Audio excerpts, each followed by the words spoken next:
عزیزان گرامی وقار، یہاں سب سے پہلے انسانیت کے اوپر ہمیں آنے کی ضرورت ہے کہ کبھی کبھار ایسا ہوتا ہے کہ انسان اگر اسے سنبھالا نہ جائے تو یہ جانور سے بھی زیادہ بدتر بن جاتا ہے۔ گناہوں سے، غلط کاموں سے انسان اپنی ایک فطرت کو بھول جاتا ہے، انسان کی جو فطرت ہے وہ بھول جاتا ہے، اور پھر جانوروں سے بھی غلیظ حرکتیں کرنے لگ جاتا ہے۔ اسی لیے امام غزالی رحمۃ اللہ تعالی علیہ فرماتے ہیں انسان کی 3 کیٹیگریاں ہیں۔ انسان ہم سب ہیں، اس میں کبھی بھی آپ اس چیز کو محسوس کر سکتے ہیں کہ ہم کون سی کیٹیگری کے انسان ہیں۔ اللہ تعالیٰ نے اپنی مخلوقات میں 3 طرح کی مخلوق بنائی، ایک فرشتے، دوسرے جانور، تیسرے انسان۔ جانوروں میں سب آگے، فرشتے، انسان، جانور، 3 طرح کی مخلوق کو آپ سمجھ لیں۔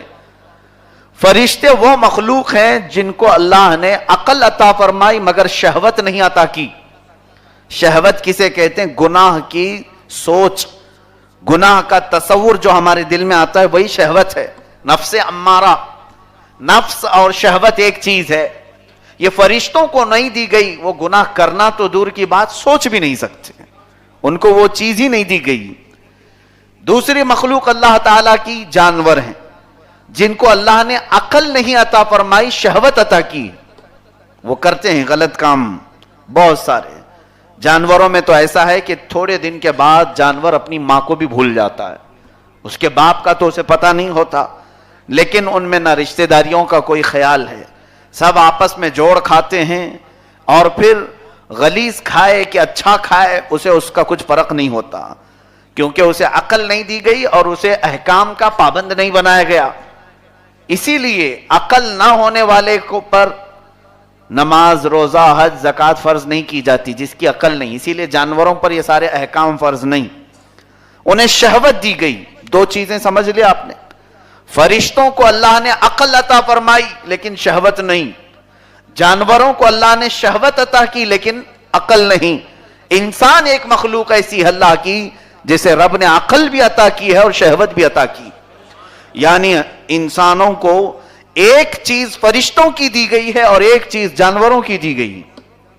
2 چیزیں ہمارے پاس ہیں، عقل اعلیٰ چیز ہے، اس کا استعمال کر سکتا ہے انسان، اور شہوت یہ بری چیز ہے۔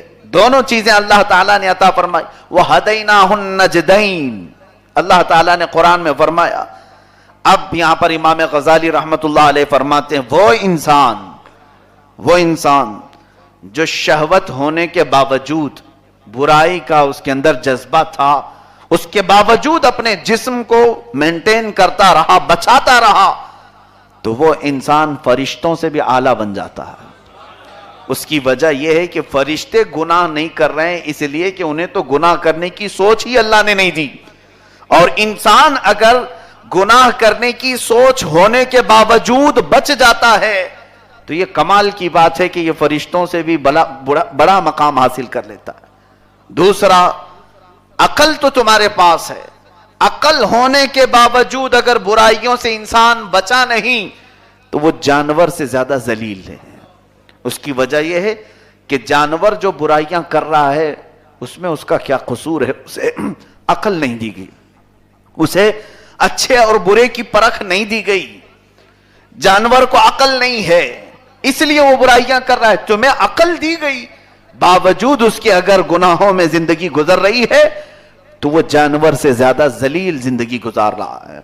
یہ 3 قسمیں امام غزالی رحمت اللہ علیہ نے فرمایا، اور پھر ارشاد فرماتے ہیں اے انسانوں تم پہچانو کون سی زندگی تم گزار رہے ہو، آیا جانوروں سے نیچے والی زندگی یا پھر فرشتوں سے اعلیٰ زندگی، یہ تمہارے اوپر ہے۔ اسی لیے ایک بزرگ کے متعلق روایات میں ملتا ہے، ایک شخص ہمیشہ اس بزرگ کے پاس حاضر ہوتا، عرض کرتا حضور دعا فرما دے میرے لیے۔ وہ بڑے پائے کے ولی کامل ہیں، پیر و مرشد بھی تھے اس بندے کے۔ وہ دعا یہ کیا کرتے تھے اللہ تجھے انسان بنا دے، اللہ تجھے انسان بنا دے۔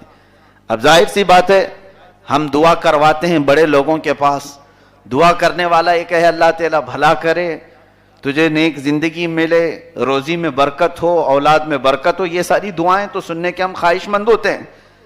لیکن اگر ہمیں کوئی کہے اللہ تجھے انسان بنا دے، تو وہ بندہ 1 دن 2 دن 3 دن یہی دعا سنتا رہا تو چڑ گیا.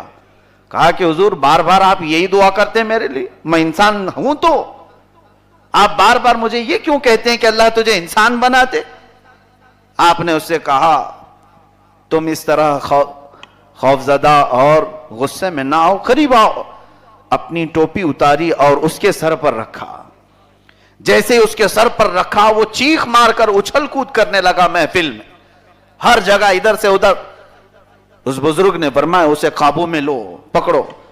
اسے لیا گیا اور اس کے بعد وہ ٹوپی اتار کر شیخ محترم نے پھر پہن لیا. پوچھا کہ کیا ہوا تجھے؟ وہ چیخ کر کے رونے لگا اور اہل محفل کو بتایا مجھے معلوم نہیں تھا اب تک، اس بزرگ کی ٹوپی پہننے کے بعد میں نے دیکھا میرا جسم پورا کتے کی شکل کا ہے، جانور کی شکل کا ہے، اور محض میں دکھ رہا ہوں انسان کی طرح. مجھے اس دن حقیقت دکھا دیا انہوں نے. اے میرے مرشد گرامی، آپ جو دعا کرتے ہیں میرے لیے وہی دعا کافی ہے. یہ اہل تصوف کی بات ہے کہ ہم جو ظاہر نظر آتے ہیں یہ جسم ہے، کبھی کبھار برائیوں سے انسان کا صرف چہرہ باقی رہتا ہے، اس کی حقیقت کتے سے بھی زیادہ گئی گزری ہو جاتی ہے. وہ گر جاتا ہے انسان برائیوں کے عمیق غار میں. تو پھر کبھی کبھار ایسے بھی معاملات آتے ہیں کہ جانور بھی ایسے انسانوں سے پناہ مانگتے ہیں.